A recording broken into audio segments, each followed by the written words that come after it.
बाजार में गिरावट जारी है, लेकिन अभी तक आईपीओज की लिस्टिंग को लेकर एक बड़ी अपडेट्स आ रही हैं। आईपीओ मार्केट में लगातार तेजी बनी हुई है। कई कंपनियां लगातार अपने लिए आईपीओ खोल रही हैं, लिस्टिंग हो रही है, उन्हें निवेशकों का समर्थन भी मिल रहा है। लेकिन आज हम आईपीओ को लेकर एक बहुत ही इंटरेस्टिंग बात आपसे करने वाले हैं। दरअसल अब बाजार की गिरावट का असर हमें आईपीओ बाजार पर भी देखने को मिल रहा है। आईपीओ में जो रिसेंटली लिस्टिंग हुई है, जो हाल ही में लिस्ट हुई कंपनियां हैं, उनके इश्यू प्राइस से भी नीचे आने की बातें सामने आ रही हैं।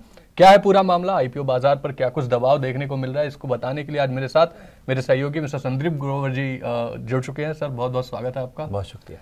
सबसे पहला सवाल आपसे यही रहेगा सर कि आईपीओ बाजार पर अभी क्या आप इसका प्रेशर देख पा रहे हैं? जो बाजार में गिरावट चल रही है वो कितने हद तक आपको दिखाई दे रही है सर? बिल्कुल लो दिखने भी लगा, जैसे आप मेंशन कर भी रहे हैं। आज एजेक्स इंजीनियरिंग की जो लिस्टिंग हुई है उससे इस चीज़ के जो प्रमाण है वो और पुख्ता होने लगे हैं। पहले आपको पूरा मामला बताता हूं।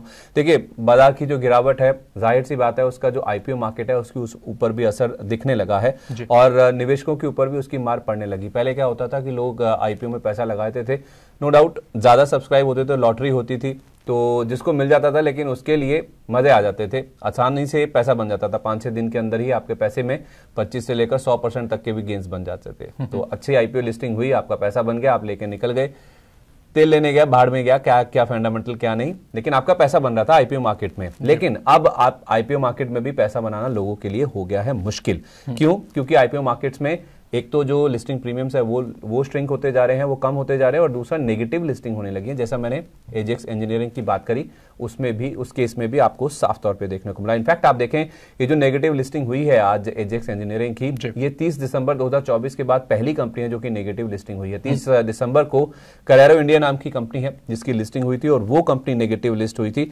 जिसके बाद हमने देखा है कि आज किसी कंपनी की नेगेटिव लिस्टिंग आईपीओ मार्केट में देखने को मिली है। नो डाउट उसमें और भी चीजें होती हैं कि कंपनी के वैल्यूएशन किस तरह के हैं, कंपनी का कारोबार कैसा है, और भी सारे फैक्टर्स हैं। लेकिन आईपीओ मार्केट पे ओवरऑल देखा जाए तो डेटा, जो आंकड़े हैं वो ही सजेस्ट कर रहे हैं कि अब प्रेशर साफ तौर पे दिख रहा है। ये आंकड़े आपके सामने रखने की कोशिश करते हैं। देखिए, बीती जो 8 लिस्टिंग है वो आपके सामने ला रहे हैं, जिसमें से 5 कंपनियां अगर आप देखेंगे तो वो आपको इशू प्राइस के भी नीचे नजर आएंगी। इनफैक्ट 33% प्रीमियम पर लिस्ट होने के बाद स्टैलियन इंडिया का आप स्टॉक देखिए, अब वो इशू प्राइस के भी नीचे आ गया। तो कहां अच्छी खासी लिस्टिंग हुई, उसके बाद ऊपर के गेंस बनते हुए देखे। मैं आगे आपको और डेटा समझाता हूं उसका, लेकिन अब ये स्टॉक अपने इशू प्राइस के भी नीचे आ चुका है। तो एक तो जो लिस्टिंग प्रीमियम्स हैं वो श्रिंक होते हुए जा रहे हैं, और बीती 3 लिस्टिंग का आप डेटा देखिए, आपको समझ आ जाएगा जो आंकड़े आपके सामने चल रहे हैं किस तरह से। पहले जो लिस्टिंग प्रीमियम है वो कम हुआ, अग्रवाल वाला जो आईपीओ था वो डॉक्टर अग्रवाल का, वो फ्लैट लिस्ट हुआ बिल्कुल इशू प्राइस के ऊपर ही, और उसके बाद आप देखिए अब आपको जो नेगेटिव लिस्टिंग है वो भी होती हुई दिखी है। तो एक तरफ आपके जो प्रीमियम्स थे वो श्रिंक होते जा रहे थे, और अब तो नेगेटिव लिस्टिंग का भी ट्रेंड शुरू हो गया है। तो उस लिहाज से देखा जाए, जो सेकेंडरी मार्केट में प्रेशर है, चाहे वो सेंटीमेंट वाइज है, एफआईएस की बिकवाली की वजह से, जिस भी रीजन की वजह से, या नंबर्स वीक आ रहे हैं, उसका इंपैक्ट अब प्राइमरी मार्केट पे भी साफ तौर पे दिखने लगा है। ये आंकड़े हमने आपके सामने रखे हैं बीती 8 लिस्टिंग के, जिसमें आपको एक तो ये नजर आएगा कि कुछ आईपीओ जो कि अच्छे लिस्ट हुए भी थे वो अपने इशू प्राइस के नीचे ट्रेड करने लगे हैं, और जो लिस्टिंग प्रीमियम्स हैं, जो कि ओपनिंग प्राइस होता है, जो स्टॉक लिस्ट होता है जब पहले दिन जिसमें शुरुआत होती है, वो प्रीमियम जो है उसमें भी हम देख रहे हैं कि नीचे के जो ट्रेंड है वो साफ तौर पे विजिबल है। जी, आज एजेक्स इंजीनियरिंग की भी लिस्टिंग हुई है सर, और उस पर भी जो आपने बताया बिल्कुल सही बात है कि 30 दिसंबर के बाद पहली ऐसी कंपनी है आईपीओ की जो नेगेटिव लिस्टिंग हमें देखने को मिली। कैसी रही सर इसकी लिस्टिंग, इस पर आपका क्या व्यू है, और क्या कुछ प्रॉब्लम्स आपने देखी हैं इसकी लिस्टिंग में सर? देखिए, आप देखेंगे तो ये स्टॉक का 576 रुपए पर लिस्ट हुआ एनएसई पर, और इनफैक्ट 8.5% के डिस्काउंट पर इसकी लिस्टिंग हुई है। क्यों? क्योंकि 629 रुपए का इसका इशू प्राइस था। आईपीओ से इस कंपनी ने 1270 करोड़ रुपए के आसपास की रकम जुटाई है, और दिक्कत की बात यह थी कि पूरा ओएफएस था, इस कंपनी के पास कोई भी पैसा नहीं आता वो दिखा, और पूरा जो मौजूदा निवेशक है उनके पास ये रकम जाती हुई दिखी है। हालांकि ये रिस्पांस काफी अच्छा मिला था, 6.5 गुना के आसपास ये सब्सक्राइब हुआ था, और उसमें भी जो QIBs यानी कि जो संस्थागत निवेशक होते हैं उनकी बुक सबसे ज्यादा बनी थी, यानी कि सबसे ज्यादा रिस्पांस उन्हीं की ओर से आया था। 14.5 गुना के आसपास उन्होंने सब्सक्राइब किया था। NII का हिस्सा भी 6.5 गुना भरा था, लेकिन इसमें रिटेल इंटरेस्टिंगली काफी कम था, 2 गुना के आसपास ही भरा था, और कर्मचारियों का हिस्सा 2.25 गुना। तो रिटेल सबसे कम था, और QIB जो कि समझदार निवेशक जिनको माना जाता है, इन्फॉर्म्ड इन्वेस्टर्स जो होते हैं, जो बड़े टाइम के लिए भी इन्वेस्ट करते हैं, उनकी ओर से इस आईपीओ में अगर आप देखेंगे तो पैसा जमकर लगाया गया था, लेकिन उसके बावजूद समझदार इन्वेस्टर्स ज्यादा आए थे, ज्यादा पैसा उनकी ओर से लगता हुआ दिखा था, लेकिन उसके बावजूद जो बाजार का सेंटीमेंट है शेयर बाजार का, वो प्राइमरी मार्केट पर इतना हावी हो रहा है कि इसकी नेगेटिव साइड पे लिस्टिंग होती हुई दिखी। 6.5 गुना के आसपास ही ओवरऑल आईपीओ भरता हुआ दिखा था, लेकिन उसके बावजूद क्यूआईबीज के अच्छे रिस्पांस के बावजूद अगर लिस्टिंग ऐसी हो रही तो आप समझ सकते हैं कि बाजार का जो सेंटीमेंट है वो शेयर बाजार पे तो इंपैक्ट डाल ही रहा है, लेकिन उसके साथ साथ जो आईपीओ मार्केट है, जो प्राइमरी मार्केट है, उस पर भी दबाव साफ तौर पे विजिबल है। जी, आपने अभी पहले बताया सर कि जो अच्छी लिस्टिंग हुई थी, जिनकी ऐसी कंपनीज जो दमदार लिस्टिंग हुई थी, उसके बाद भी उनके जो इशू प्राइस है उसके आसपास या उससे नेगेटिव अभी प्राइस उनका ट्रेड कर रहा है। स्टैलिन इंडिया की बात आपने की थी शुरू में, स्टैलिन इंडिया का क्या सिनेरियो है अभी की मार्केट में सर, उस पर कितना असर हमें ये देखने को मिल रहा है? दमदार लिस्टिंग हुई थी इसकी, और उसके बाद अगर आप देखेंगे तो ऊपरी स्तरों से स्टॉक के ऊपर दबाव लगातार जारी है। एनएसई पर यह शेयर 120 रुपए के भाव पर लिस्ट हुआ था, यानी कि 33% से ज्यादा की प्रीमियम पर। क्यों? क्योंकि 90 रुपए का इसका इशू प्राइस था और 90 वाला 120 पर लिस्ट हुआ, और वहीं पर नहीं रुक गया, तो उसके बाद भी इसमें गेंस बनते हुए दिखे थे, क्योंकि रिस्पांस बहुत शानदार था। 188 गुना से ज्यादा ये सब्सक्राइब हुआ था, और जब ये 23 जनवरी को लिस्ट हुआ था तो जिस भाव पर खुला था 120 रुपए का जो ओपनिंग प्राइस था, उसके भी ऊपर 5% के सर्किट पर 126 रुपए पर जाकर ये स्टॉक सेटल हुआ था पहले दिन जब लिस्टिंग हुई थी।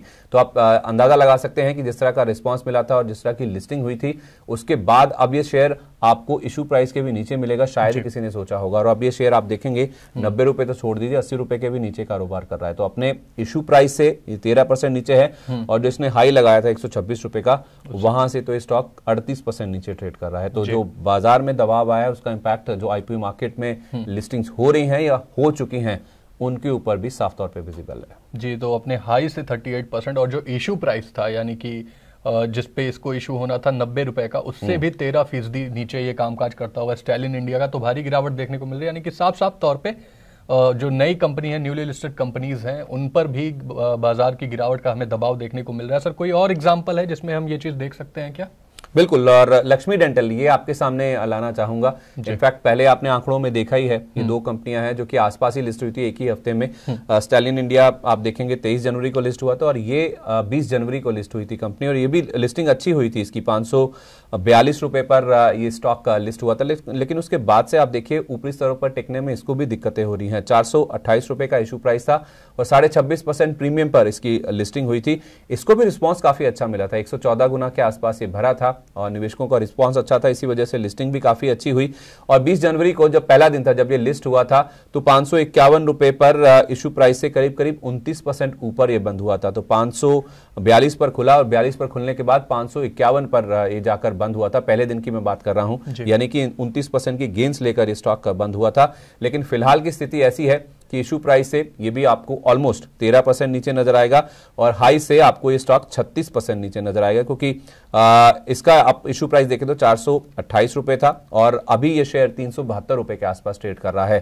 तो अपना इशू प्राइस जो था उससे तो आपको 13% नीचे नजर आएगा, लेकिन हाईज जो इसने लगाए थे लिस्टिंग के बाद से अब तक देखें तो ये स्टॉक भी 36% के आसपास लूज कर चुका है। तो भले ही कुछ कंपनियां ऐसी हैं जो कि अपने इशू प्राइस के नीचे अब ट्रेड करने लगी हैं, या फिर लिस्टिंग हो रही है उनकी, उसके साथ साथ आप देखिए जो अच्छी लिस्टिंग थी, जहां पर रिस्पांस काफी अच्छा था, प्रीमियम के साथ लिस्टिंग हुई, अच्छे गेंस उसके बाद भी बनते हुए देखे, वो भी फिजल आउट होते हुए नजर आ रहे हैं। हायर लेवल से जो प्रेशर है वो काफी ज्यादा दिख रहा है, और इसके एग्जांपल्स आपके सामने हैं। कुछ 8 ऐसे रिसेंट आईपीओस हैं जो हमने आपके लिए कवर करे हैं, उससे आपको अंदाजा लग जाएगा कि कैसे अब आईपीओ मार्केट पर भी असर शेयर मार्केट का दिखने लगा है, सेंटीमेंट ड्राइव होने लगे हैं, और उसके साथ साथ जो लिस्टिंग प्रीमियम्स हैं वो श्रिंक तो हुए हैं, और एजेक्स ने तो ये बता दिया कि मार्केट पे किस तरह का प्रेशर है। जो शेयर बाजार पे दबाव है वो आईपीओ मार्केट पर भी दिखने लगा है। जी, तो साफ साफ दबाव हमें आईपीओ मार्केट पर भी देखने को मिल रहा है। जो न्यूली लिस्टेड कंपनीज हैं वो काफी ज्यादा सफर कर रही हैं इस बाजार की गिरावट का भी, और आज जो लिस्टिंग हुई एजेक्स इंजीनियरिंग की,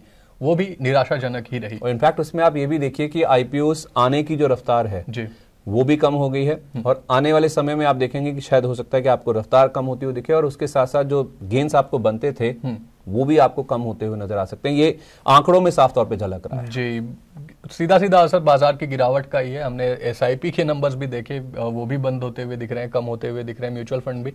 तो ये पूरा इम्पैक्ट बाजार की गिरावट का जो अभी तक आईपीओ के ऊपर नहीं पड़ रहा था, आईपीओ बाजार के ऊपर नहीं पड़ रहा था, वो अब क्लियरली यहाँ भी दिखता हुआ एकदम साफ असर दिख रहा है, जिसमें हमने देखा कि नेगेटिव लिस्टिंग भी हो रही है और जो आईपीओ रिसेंटली लिस्ट हुए थे काफी अच्छे प्रीमियम पे, उन पर भी दबाव देखने को मिल रहा है। इशू प्राइस से भी नीचे वो अभी कामकाज कर रहे हैं।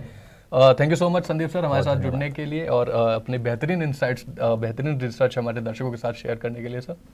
आपको ये वीडियो कैसी लगी हमें कमेंट में जरूर बताएं। वह ऐसी ही वीडियोस के लिए, ऐसी अपडेट्स के लिए देखते रहें मनी9।